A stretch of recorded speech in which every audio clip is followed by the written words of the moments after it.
October 5ஆம் தேதி சனிக்கிழமை கடந்த 24 மணி நேரத்தில் அதிகபட்ச மழைப்பொழிவு எங்கே பதிவாயிருக்குன்னா கடலூர் மாவட்டம் மீமாத்தூர் அப்படிங்கிற பகுதியில் 13 சென்டிமீட்டர் மழையானது பதிவாயிருக்கு.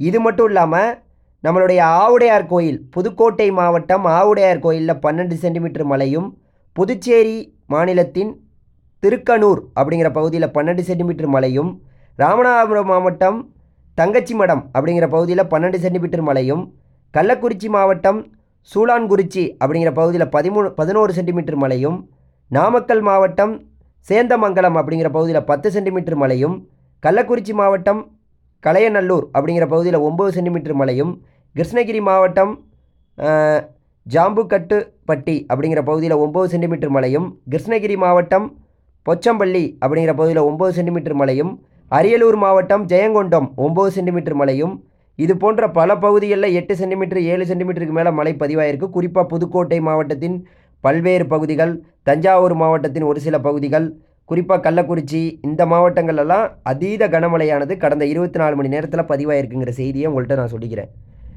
ரொம்ப முக்கியமாக வடகிழக்கு பருவமழை 2024 தமிழ்நாடு மற்றும் புதுகையில் அக்டோபர் 1ஆம் தேதியிலேருந்து நமக்கு கணக்கில் வச்சுக்கிடுவாங்க. அக்டோபர் 1ஆம் தேதியிலேருந்து இன்றைக்கி அக்டோபர் 5ஆம் தேதி வரைக்கும் நமக்கு பெய்ய வேண்டிய மழைப்பொழிவு 21.2 மில்லிமீட்ரு. ஆனால் நமக்கு பெய்து இருக்கிறது 26.5 மில்லிமீட்ரு.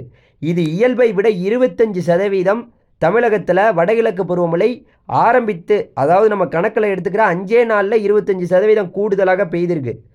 அப்போ இன்னும் வரக்கூடிய நாட்களில் எந்த லெவலுக்கு இருக்க போகுதுன்னு தெரியல. தொடர்ந்து நம்ம சேனலை சப்ஸ்கிரைப் பண்ணி வச்சுங்க. எல்லா செய்திகளையும் நீங்கள் கேட்டு பெறலாம். நன்றி.